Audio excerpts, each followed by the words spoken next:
Hello everyone, let's start today's topic. आज हम यहाँ पे बात करने जा रहे हैं कंपनी लॉ की। ये हमारा सब्जेक्ट है from paper number 2 and we were discussing about the chapter of directors which chapter number 16। और इसमें हमने बहुत सारे टाइप ऑफ डायरेक्टर्स की बात की, additional, alternative, small share holders, directors and all, casual vacancy fill up करना, वो सब हमने देखा। अब बीच में एक कंसेप्ट बाकी है which is independent directors, and I told you कि इसमें पूरा एक सेशन लगेगा आराम से, बिकॉज डिटेल्ड और वेरी इंपॉर्टेंट टॉपिक्स में से एक है ये। तो हम उसी के बाद स्टार्ट करते हैं और कोशिश करेंगे कि आज के लेक्चर में पूरा पैकअप हो जाए। तो एक इंडिपेंडेंट डायरेक्टर्स का एक सेपरेट अपना लेक्चर ही हो गया, ऐसा हम समझ सकते हैं। सबसे पहले 149 सबसेक्शन 4 इंडिपेंडेंट डायरेक्टर्स के बारे में आपको कुछ बेसिक चीज़ें बता रहा है। तो let us work on that, क्या बोल रहा है वो। 149 सबसेक्शन 4 तो है ही, प्लस रूल 4 भी है, उसके भी प्रोविजंस हैं यहाँ पे, ये आपको समझना है। It provides the following companies to have specified number of independent directors, मतलब कुछ पर्टिकुलर कंपनीज जहाँ पे required number of independent directors का होना ज़रूरी है, वो ये है। सबसे पहले लिस्टेड पब्लिक कंपनीज, मतलब हर एक लिस्टेड पब्लिक कंपनी में इंडिपेंडेंट डायरेक्टर का होना ज़रूरी है।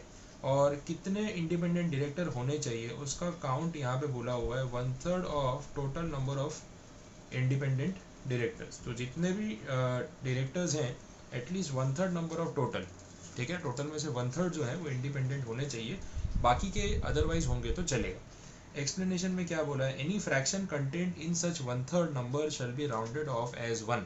ये याद रखना बहुत ज़रूरी है। कल भी हम इस तरीके का वो रोटेशन वाला पॉइंट देख रहे थे कि 2/3 एलिजिबल होने चाहिए और 1/3 एक्चुअली में रिटायर होने चाहिए। तो 2/3 में बोला था टू द नेक्स्ट नंबर, और 1/3 में बोला था टू द नियरेस्ट मल्टीपल। यहाँ पे बोला है कि जितने भी टोटल डायरेक्टर्स आपकी कंपनी में हैं या होने वाले हैं, उसका जब आप 1/3 करोगे तो 1/3 जो भी आएगा, इट इज़ टू बी, उसमें जो डेसिमल या फ्रैक्शन वाला पार्ट है, it is to be rounded off as 1। अब इसका एप्लीकेशन कैसे होता है मैं आपको एक बार क्लियर करवा देता हूँ। देखो ऐसा कुछ है, टोटल नंबर ऑफ डायरेक्टर्स जो हैं उसकी क्वांटिटी अपने अज्यूम कर लेते हैं। सपोज नहीं 15 रखेंगे तो सीधा एग्जैक्ट आंसर आ जाएगा, 16 रख देते हैं टोटल डायरेक्टर्स। तो डिवाइड बाई 3, या फिर मैं ऐसा बोलूँ कि 16 इंटू 1/3, तो ये होंगे नंबर ऑफ इंडिपेंडेंट डायरेक्टर्स। तो इट विल बी 5.33, ये आएगा। तो यहाँ पे जो फ्रैक्शन वाला पोर्शन है, ये पीछे का 0.33 या 1/3 बोलो, ये 0.33 को आपको 1 बना देना, it is to be rounded off as 1। तो अल्टीमेटली 5.33 विल बिकम 6। आया समझ में? तो यहाँ पे कम से कम 6 इंडिपेंडेंट डायरेक्टर्स का होना ज़रूरी है, ये आप ध्यान में रख के चलो। तो आई होप यहाँ तक तो समझ आया होगा, कोई क्वेरी नहीं होगी, ठीक है। चलो आगे बढ़ते हैं, फिर अपने वापस पॉइंट पे चलते हैं। अदर पब्लिक कंपनीज, अब ये जो लिस्टेड पब्लिक कंपनीज के अलावा अदर पब्लिक कंपनीज जो हैं with paid up capital of ₹10 crore और मोर, और विद टर्नओवर ऑफ ₹100 करोड़ और मोर, और with outstanding loans, debentures and deposits of ₹50 crore और मोर। तो इनमें से कोई भी अगर कंडीशन फुलफिल होती हो तो ऐसी कंपनी में एटलीस्ट 2 इंडिपेंडेंट डायरेक्टर्स का होना ज़रूरी है, या ध्यान में रखना, at least 2, and that is more than enough. However, the following class of unlisted public companies shall not be covered under sub rule as above। मतलब ये जो अनलिस्टेड पब्लिक कंपनी के टाइप्स हैं, इनके ऊपर ये ऊपर वाली कंडीशंस एप्लीकेबल नहीं है। Joint ventures, होल्ली owned subsidiaries and dormant companies, तो ये लोग अगर ऊपर वाले रूल्स फॉलो ना करें और अपनी एंटिटी में इंडिपेंडेंट डायरेक्टर्स को अपॉइंट ना करें तो भी चलेगा, कोई टेंशन वाली बात नहीं। In case a company is covered under this rule is required to appoint higher number of independent directors due to composition of its audit committee, and then they shall appoint such higher number of independent directors। अब ये जो point है, this relates to section number 177 which we have already studied, हमने chapter 15 में देखा था। और मैंने आपको 177 में बताया था कि मिनिमम 3 डायरेक्टर्स होने चाहिए एक ऑडिट कमेटी में, और उसमें से मेजॉरिटी ऑफ देम इंडिपेंडेंट होने ज़रूरी है। तो अगर आप ऑडिट कमेटी में higher number of directors appoint करना चाहते हो और उसकी जब मेजॉरिटी आप गिनते हो तो आपका इंडिपेंडेंट डायरेक्टर्स का जो काउंट है वो काफ़ी बढ़ जाता है, and because of that reason आपको ज़्यादा इंडिपेंडेंट डायरेक्टर्स की ज़रूरत पड़ रही है। अपॉइंट कर लो, कौन मना कर रहा है, तो करना ही पड़ेगा, ठीक है। तो ये चीज़ यहाँ पे समझाई है। फिर इसके बाद बोल रहे हैं, further if there is an intermittent vacancy, intermittent vacancy मतलब इन बिटवीन द ईयर कभी इंडिपेंडेंट डायरेक्टर की पोस्ट खाली हो गई तो क्या होगा, it shall be filled up by the board of directors within 3 months from the date of such vacancy, ये पहली लिमिट, और not later than immediate next board meeting whichever is later, तो या तो अगले 3 महीने में या फिर अगली बोर्ड मीटिंग जो नेक्स्ट होने वाली है, दोनों में से whichever is later, that is the deadline and by that time all the work should be done. ठीक है, once the company covered under sub rule 1 to 3 of rule 4 ceases to fulfill any of the three conditions for 3 consecutive years, then it shall not be required to comply these provisions until such time as it meets any of such conditions। अब देखो ये condition बहुत important है और ध्यान से समझना। Once the company covered under the above sub rule 1 2 3 of rule 4, जो भी हमने ऊपर देखा, ceases to fulfill any of the three conditions for the 3 consecutive years, मतलब पिछले 3 साल से ये जो कंपनी है वो कोई भी लिमिट को क्रॉस नहीं कर रही है, जो ऊपर देखा ना आपने 10 करोड़ 100 करोड़ 50 करोड़, कोई लिमिट क्रॉस नहीं कर रही है। ठीक है, मतलब एक्चुअली में it is with in that limit और अमाउंट्स क्रॉस हो ही नहीं रहे और 3 कंजिक्यूटिव ईयर से क्रॉस नहीं हो रहे, मतलब बिलो लिमिट चल रही है। तो फिर क्या बोला, ऐसी सिचुएशन में it shall not be required to comply with these provisions until such time as it meets any of such conditions। तो उन 3 सालों में तो इंडिपेंडेंट डायरेक्टर रखना पड़ेगा, लेकिन उसके बाद 4th ईयर में आप हटा सकते हो। ये मैं आपको वापस से एक बार एक सिचुएशन के साथ एक्सप्लेन कर देता हूँ। चलो देखें, सपोज ऐसा है कि भाई फाइनेंशियल ईयर 2019-20 इंडिपेंडेंट डायरेक्टर वाली कोई टर्म एंड कंडीशन आप फुलफिल नहीं कर रहे हो। ठीक है, बिलो लिमिट चल रहे हो। फाइनेंशियल ईयर 2021 में अगेन कोई टर्म्स एंड कंडीशन आप फुलफिल नहीं कर रहे। फाइनेंशियल ईयर 2021-22 में भी आप कोई टर्म्स एंड कंडीशन फुलफिल नहीं कर रहे। हाँ, इसके पहले आप कर रहे थे, मतलब अगर 18-19 की बात करें तो आप टर्म्स एंड कंडीशन को फुलफिल कर रहे थे, पर 3 कॉन्जिक्यूटिव ईयर से आप बिलो लिमिट चल रहे हो। तो पॉइंट ये है कि फाइनेंशियल ईयर 22-23 से आप इंडिपेंडेंट डायरेक्टर्स को हटा दोगे तो चलेगा। अब देखो, इन 3 साल में यहाँ पे इंडिपेंडेंट डायरेक्टर्स का होना ज़रूरी है, यहाँ पे इंडिपेंडेंट डायरेक्टर्स का होना ज़रूरी है, यहाँ पे भी है, क्योंकि इस कंडीशन के बेसिस पे इंडिपेंडेंट डायरेक्टर्स अपॉइंट हो गए थे। बट क्योंकि ये 3 साल कॉन्जिक्यूटिवली कंडीशंस फॉलो नहीं हुई या लिमिट क्रॉस नहीं हुई, तो अब 4th ईयर में जाके अगर आप इंडिपेंडेंट डायरेक्टर्स को रिमूव कर देते हो तो चलेगा। ये इसका प्रॉपर इम्प्लीमेंटेशन है। फिर भी कोई क्वेरी आए तो आप पूछोगे तो मुझे पता चलेगा, बाकी मेरी तरफ से जितना मुझे बेसिक आपको बताना था मैंने उसका इम्प्लीमेंटेशन समझा दिया। चलो, अब नेक्स्ट 149 सब सेक्शन 4 हो गया। ये इंट्रोडक्शन था इसका कि भाई किसको अपॉइंट करना पड़ता है independent director. 149 sub section 6 is the most important and the main topic, और ये बोलता है कि एक इंडिपेंडेंट डायरेक्टर जो है वो होता कौन है, who is an independent director, कैसे पता चलता है कि डायरेक्टर इंडिपेंडेंट है या अदरवाइज। तो एक एक करके हम वो सारी जो सिचुएशंस हैं उसको यहाँ पे कवर करने वाले हैं। लेट अस चेक क्या बोला है। सबसे पहले, independent director means a director other than the managing director और द होल टाइम डायरेक्टर और a nominee director who does not have any material or financial relationship with the company or the directors। मतलब जो MD है, जो whole time director है, ये लोग तो एक्चुअली में कंपनी के एग्जीक्यूटिव डायरेक्टर्स होते हैं, मतलब इंटरनल डायरेक्टर्स होते हैं, फुल टाइम कंपनी में ही रहते हैं, पूरे दिन की इनकी जॉब उस कंपनी में ही होती है। And who does not have any material or pecuniary relationship with the company or the directors. ठीक है, तो पिक्यूनरी का मतलब होता है फिनेंशियल, पैसों के टर्म्स में। तो कंपनी के साथ, डायरेक्टर्स के साथ इनका कोई लेना देना नहीं होना चाहिए। अच्छा, नॉमिनी डायरेक्टर वर्ड जो है वो भी हमने डिस्कस किया था, जो किसी बैंक या गवर्नमेंट इंस्टीट्यूशन के बिहाफ पे अपॉइंटेड होता है, तो that is also a different thing. तो basically an independent director is a non executive director, ये मैंने आपको पहले ही बता दिया। Subsection 6 prescribes the criteria for independent directors which are as follows: who in the opinion of the board or as the case may be the state government is a person of integrity and possesses relevant industrial expertise and experience। ठीक है, मतलब person ऐसा होना चाहिए जिसको industrial knowledge हो, experience हो, ताकि वो बिजनेस में कंपनी के काम आ सके। फिर यहाँ पे ये भी बोला कि बोर्ड का जो वर्ड यूज़ किया ना, who in the opinion of the board और एज द केस में बी द स्टेट गवर्नमेंट, तो बोर्ड पे स्टार मार्क है, उसका मतलब है नीचे कि मिनिस्ट्री और the department of the central government which is administratively in charge of the company in case of government company. मतलब ऐसा बता रहे कि नॉर्मली ऐसा होता है कि बोर्ड के ओपिनियन में या स्टेट गवर्नमेंट के ओपिनियन में वो पर्सन इंडस्ट्रियली एक्सपीरियंस होना चाहिए, लेकिन उसके अलावा ये बोला कि अगर एक गवर्नमेंट कंपनी की बात हो रही है तो वहाँ पे बोर्ड वर्ड जो लिखा है ना, उसके बदले डिसाइडिंग अथॉरिटी हो जाएगी मिनिस्ट्री या फिर सेंट्रल गवर्नमेंट का वो डिपार्टमेंट जो इन मैटर्स का एडमिनिस्ट्रेटिव इंचार्ज है।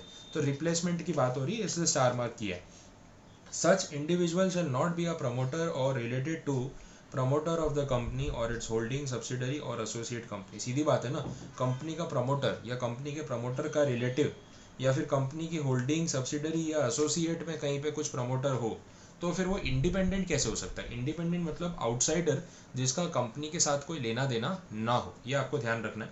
Such individuals must not have any material or pecuniarily relationship other than remuneration as such director or having transaction not exceeding 10% of his total income और such amount as may be prescribed। तो ये एक limitation है और ये point add हुआ है। इन्होंने बोला है कि जो भी इंडिविजुअल है जो इंडिपेंडेंट डायरेक्टर बनना चाहता है तो उसका कंपनी के साथ जो पिक्यूनरी रिलेशन है वो एक लिमिट से ज़्यादा नहीं होना चाहिए। तो एज अ डायरेक्टर अगर वो रेम्यूनरेशन ले रहा है तो ऑब्वियसली इट इज़ ओके, तो मिलना ही चाहिए। या फिर कोई ट्रांजैक्शन अगर उसका कंपनी के साथ होता है, बाइंग सेलिंग ऐसा कुछ परचेज या कुछ भी, तो वो ट्रांजैक्शन का अमाउंट उसकी टोटल इनकम के 10% से ज़्यादा नहीं होना चाहिए। मतलब ऐसा ना पता चले कि वो मेनली इस इनकम पे डिपेंडेंट है, क्योंकि जहाँ वो डिपेंडेंट हो गया ना वहाँ अपने आप वो इंडिपेंडेंट नहीं रहेगा, वो अपने आप में वो चीज़ क्लियर हो रही है।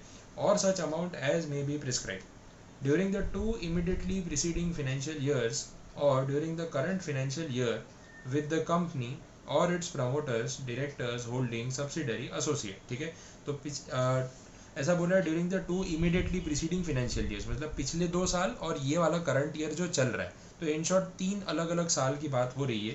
तीनों सालों में ऐसा कोई ट्रांजैक्शन हुआ हो तो वो इस लिमिट में होना चाहिए, और अगर इस लिमिट से ज़्यादा हुआ तो आप डिसक्वालीफाइड हो, ऐसा यहाँ से पता चल रहा है।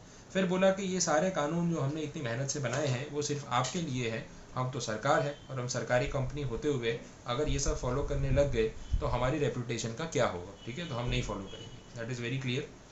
None of whose relatives is holding any security of or interest in the company, its holding subsidiary or associate company during the 2 immediately preceding financial years or during the current financial year। वो condition वही है 3 years वाली। तो ना जो person है जिसकी हम बात कर रहे हैं, जिसको इंडिपेंडेंट डायरेक्टर बनना है, उसके किसी भी रिलेटिव को इस कंपनी में कोई सिक्योरिटी या कोई इंटरेस्ट होल्ड नहीं करना है।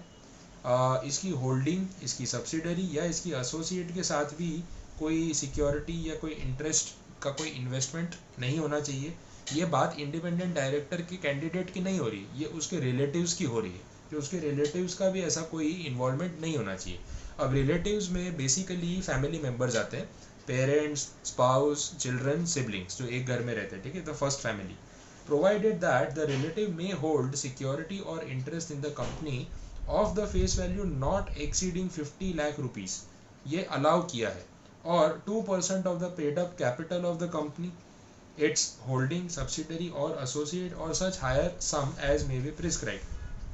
तो 50 लाख रुपए या 2% पेड अप कैपिटल का ऑफ द कंपनी या उसकी होल्डिंग या सब्सिडरी या फिर एसोसिएट कंपनी का और such higher sum as may be prescribe.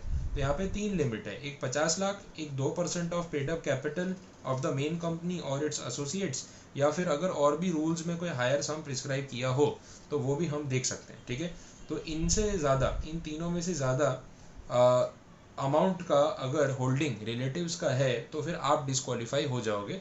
But in तीनों में से जो भी लिमिट हो, क्योंकि मैक्सिमम ही होगा, विच एवर इज़ हायर ही होगा, तो उससे ज़्यादा आप होल्ड नहीं कर सकते, उस लिमिट में होल्ड कर सकते। Is indebted to the company, कौन? None of whose relatives is indebted to the company. ये पता है पॉइंट कैसा है, हमने ऑडिट वाले चैप्टर में पढ़ा था कि ऑडिटर होने के लिए क्या क्वालिफिकेशंस हैं, क्या डिस्क्वालिफिकेशंस है, ये उस पॉइंट पे वैसा आंसर चल रहा है। Indebted to the company holding subsidiary, associate और देयर प्रमोटर्स और directors in excess of such amount as may be prescribed during the 2 immediately preceding financial years or during the current year। तो आप indebted हो, आपने guarantee ले रखी है, आपने लिमिट से ज़्यादा शेयर्स होल्ड कर रखे हैं, आपका कंपनी के साथ जो पिक्यूनरी ट्रांजैक्शन या रिलेशनशिप है मेन कंपनी के साथ, उसकी सब्सिडरी के साथ, उसकी होल्डिंग या एसोसिएट के साथ, उसकी भी एक लिमिट दी है 2% और more of its gross turnover, मतलब इतने तक चलेगा, इससे ऊपर जा रहा है तो प्रॉब्लम है। 2% से कम होना चाहिए इन शॉर्ट, तो 2% हो तो प्रॉब्लम है, उससे ज़्यादा हो तो प्रॉब्लम है। 2% और मोर किसका? ऑफ इट्स ग्रॉस टर्नओवर और टोटल इनकम सिंगली और in combination with all the transactions referred to in sub clause 1, 2 and 3। तो ये कुछ लिमिटेशंस लगाई हुई है ऊपर से। अगर हम इस पॉइंट को पूरा पढ़ें, मैं आपको रिलेट कराता हूँ वापस, अदरवाइज कन्फ्यूजन रह जाता है। देखो हम इसको ऐसे पढ़ रहे हैं, none of whose relatives has any other pecuniary transaction और रिलेशनशिप विद द कंपनी और इट्स सब्सिडरी और इट्स होल्डिंग और एसोसिएट कंपनी अमाउंटिंग टू 2% और more of its gross turnover. Its मतलब कौन? कंपनी। कंपनी के टर्नओवर का 2% या उससे ज़्यादा ट्रांजैक्शन अगर हमारे रिलेटिव के साथ है कंपनी का, तो हम इंडिपेंडेंट डायरेक्टर बनने के लिए एलिजिबल नहीं होंगे, ये ध्यान रख के चलना। इसके बाद उन्होंने बोला ई पॉइंट में, he must not either directly और एनी ऑफ हिज रिलेटिव्स। अब ये पॉइंट ई जो है, मतलब डी पॉइंट सिर्फ रिलेटिव्स के बारे में बात कर रहा था, ई पॉइंट उस पर्सन के बारे में और उसके रिलेटिव दोनों के बारे में बात कर रहा है। होल्ड और has held a position of a KMP, key managerial personnel, और इज और has been employ of the company और इट्स होल्डिंग सब्सिडरी और associate company in any of the 3 financial years immediately preceding the financial year in which he is proposed to be appointed, is or has been an employee or proprietor or a partner in any of the 3 financial years immediately preceding the financial year in which he is proposed to be appointed of the firm of auditors or company secretaries in practice or cost auditors of the company or its holding subsidiary or associate company। तो जहाँ ये जो हमने अभी तक discuss किया first point में, तो ये बोला था कि आप या आपके रिलेटिव्स अगर उस कंपनी में डायरेक्टली एज एन एम्प्लॉय या एज ए KMP पिछले 3 साल में अपॉइंट हो चुके हो, ऐसी पोस्ट होल्ड कर चुके हो, तो प्रॉब्लम है, नहीं चलेगा। दूसरा बोला है कि आप एम्प्लॉय, प्रोप्राइटर या पार्टनर रह चुके हो पिछले 3 साल में से किसी भी ईयर में। किसके पार्टनर, किसके एम्प्लॉय, किसके प्रोप्राइटर? किसी भी फर्म के, जो ऑडिटर्स की फर्म हो या कंपनी सेक्रेटरीज की फर्म हो या कॉस्ट ऑडिटर्स की फर्म हो, ठीक है। और ये firm of auditors, secretaries, cost auditors जो हैं, इन्होंने हमारी कंपनी को कोई सर्विस दी है। मतलब इन शॉर्ट ऐसा हो गया, इसका मैं आपको एक सिंपल एग्जांपल लेके समझा दूँ, सिचुएशन बना के रिलेट कर लेते हैं। देखो ऐसा है, कंपनी जो है, कंपनी का नाम है ABC लिमिटेड, जो मेन कंपनी है जिसमें इंडिपेंडेंट डायरेक्टर बनने के लिए मैं इंटरेस्टेड हूँ। अच्छा, एक फर्म है PQR and company, company secretaries की फर्म है। इस फर्म में मैं एक पार्टनर हूँ, मिस्टर P, ठीक है। अब पॉइंट ये है कि जो मिस्टर P है, ये इस कंपनी का इंडिपेंडेंट डायरेक्टर बनना चाहता है, कैंडिडेट है। और ये PQR एंड कंपनी इस कंपनी को प्रोफेशनल सर्विसेज प्रोवाइड करती है। मतलब इन शॉर्ट ABC लिमिटेड हमारी क्लाइंट है। ये ABC लिमिटेड जो है, इट इज़ क्लाइंट। तो मतलब मैं मेरे क्लाइंट की कंपनी में ही इंडिपेंडेंट डायरेक्टर बन सकता हूँ क्या, ये सवाल है। तो नहीं बन सकता। अगर ये ABC लिमिटेड इस साल, या मतलब टोटल पिछले 3 साल बोला उन्होंने, यहाँ पे 3 इमीडिएटली प्रीसीडिंग ईयर्स बोला, हाँ 3 financial years immediately preceding the financial year in which he is propose to be appointed. मतलब अगर इस साल अपॉइंटमेंट की बात हो रही है, तो इसके पिछले 3 साल में अगर कभी भी मेरी फर्म ने आपकी कंपनी को ये प्रोफेशनल सर्विसेज दी है, ऑडिटर की, कंपनी सेक्रेटरी की, कॉस्ट अकाउंटेंट की, या फिर लीगल या कंसल्टेशन फर्म जैसे लॉयर्स की फर्म होती है, वैसी कोई सर्विस दी है, तो मैं आपकी कंपनी का इंडिपेंडेंट डायरेक्टर बनने के लिए अभी एलिजिबल नहीं हूँ, ठीक है। तो लास्ट 3 ईयर्स का ट्रैक रिकॉर्ड देखा जाता है, ये बोला हुआ है। एनी लीगल और कंसल्टिंग फर्म दैट हैज़ और had any transaction with the company, its holding subsidiary associate amounting to 10% और more of the gross turnover of such firm.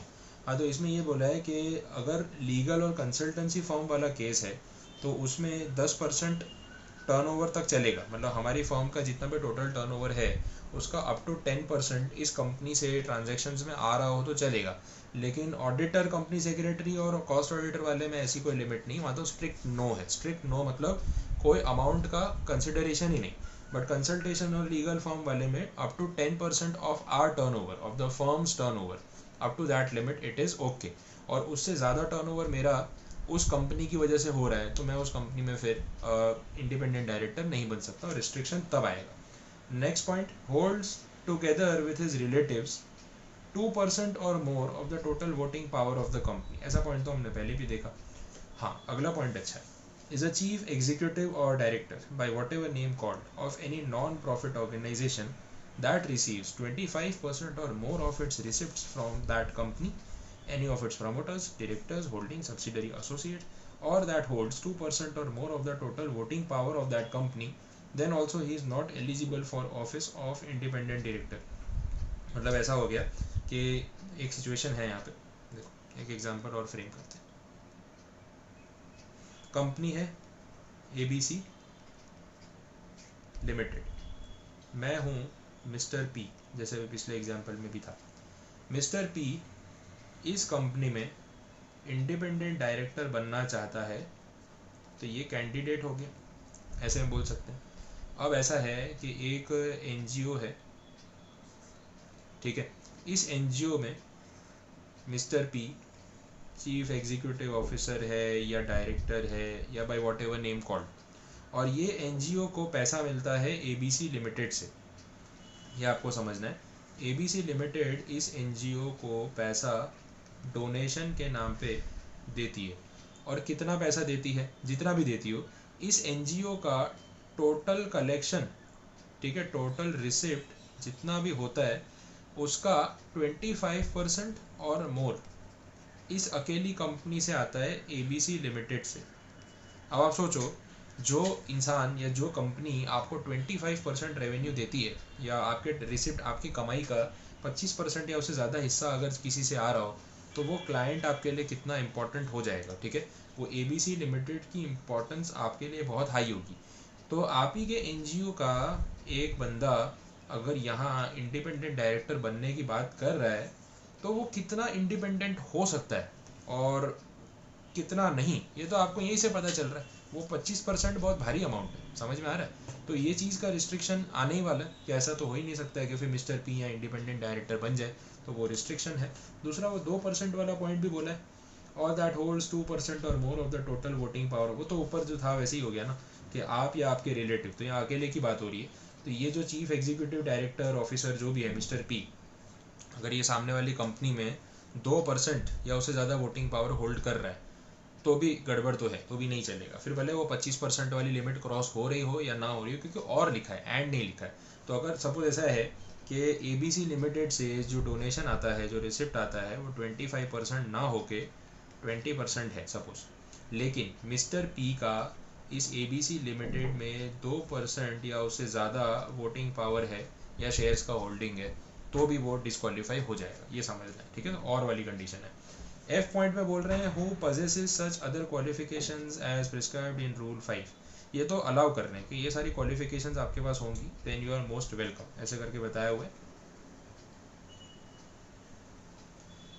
नीचे जो पॉइंट है वही है, हमने बात कर ली थी, रिपीट हो रहा है। इसके बाद वाला पॉइंट भी रिपीट हो रहा है। अब सीधा चलते हैं 149 सबसेक्शन 7 पे, रिपीटेशन में नहीं करूँगा। Declaration bye N independent director, उसको बार बार ये डिक्लेयर करना पड़ता है कि हाँ मैं इंडिपेंडेंट डायरेक्टर हूँ, ठीक है, उस तरीके से, ठीक है। तो 149 सबसेक्शन 7 में ऐसी कुछ बात हो रही है। It prescribes that every independent director shall give a declaration that he meets the criteria for independence when he attends the first meeting of the board as a director। Appoint होने के बाद जब पहली बार बोर्ड मीटिंग वो attend करेगा ना, उसको डिस्क्लोजर देना पड़ेगा। Thereafter at the first meeting of the board in every financial year, मतलब हर financial year की पहली बोर्ड मीटिंग में भी उसको ये फॉर्मेलिटी करनी पड़ेगी। And whenever there is any change in the circumstances which may affect his status as an independent director, ठीक है। तो अगर उसके स्टेटस में कोई चेंज आता है एज एन इंडिपेंडेंट डायरेक्टर, उसकी इंडिपेंडेंसी में कोई क्वेश्चन उठते हैं या उसको लगता है कि कोई चेंज आया है, तो वो डिक्लेयर कर सकता है। एडिशनली फॉर लिस्टेड एंटिटीज, अच्छा ये तो सेबी वाला पॉइंट है ना, वो आप पढ़ लो तो भी चलेगा। सेबी वाले एक ही चीज़ फालतू की रिपीट करते रहते, मैं उसके ऊपर टाइम वेस्ट नहीं कर रहा हूँ। तो सेबी वाला पार्ट आप एक बार पढ़ लो, कोई इशू वाली बात नहीं है। और क्या बोला है, नॉमिनी डायरेक्टर की बात हम कर चुके हैं, रिपीट नहीं कर रहा हूँ। सब सेक्शन 9 है remuneration of an independent director.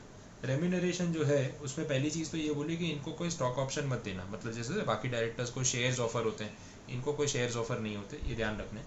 ही में receive remuneration by way of sitting fees, reimbursement of expenses incurred for the participation in the board. हाँ ये तो होगा। सिटिंग फीस का मतलब है मीटिंग अटेंड करने की भी फीस मिलती है इनको पर मीटिंग। उसमें कंपनी लॉ में रूल है कि मैक्सिमम 1 लाख रुपए पर मीटिंग मिल सकता है, ऐसी कंडीशन है। और अगर डायरेक्टर ने कंपनी के लिए कोई खर्चा किया हो तो उसको उसका रीइंबर्समेंट मिल सकता है, प्रॉफिट रिलेटेड कमीशंस मिल सकते हैं, उसमें कोई ऑब्जेक्शन नहीं है, ठीक है। अदरवाइज कुछ नहीं मिलेगा। Term of an independent director, ये भी देख लेते हैं। सब सेक्शन 10 है। यहाँ पे इन्होंने बताया कि इंडिपेंडेंट डायरेक्टर को आप कॉन्जिक्यूटिवली 5 साल के लिए अपॉइंट कर सकते हो। इन केस ऑफ री appointment for further 5 years special resolution pass करना ज़रूरी है, और इस चीज़ का डिस्क्लोजर बोर्ड्स रिपोर्ट में होना ज़रूरी है, उसके बाद भले करो। Further the independent director can be considered for री appointment after expiration of 3 years of ceasing to become an independent director, but he must not be appointed associated with the company directly or indirectly in any other capacity during the said period of 3 years। तो ये भी clear कर दिया कि जो independent director की बात हो रही है उसको जो कंसिडर किया जा रहा है री अपॉइंटमेंट के लिए, तो ये देखा जाएगा कि वो पिछले 3 साल में कंपनी के साथ किसी भी और पोस्ट पे अपॉइंटेड नहीं था, एसोसिएटेड नहीं था। एक वो कूलिंग ऑफ पीरियड वाला जो पॉइंट था ना, कुछ वैसी बात यहाँ पे हो रही है। Any tenure of the independent director on the date of commencement of this act is not considered for the above term, ठीक है। It has been clarified that as such while appointment of an independent director for a term of less than 5 years would be permissible, appointment for any term whether 5 years or less is to be treated as one term। देखो ये मैंने आपको auditors में समझाया था, 5-5 साल के 2 terms होते हैं। तो अगर आप 5+5 करो या 4+4 या 5+4 या 3+5, कोई फ़र्क नहीं पड़ता, ठीक है। Further under section 149 sub section 11 no person can hold office of independent directors for more than 2 consecutive terms.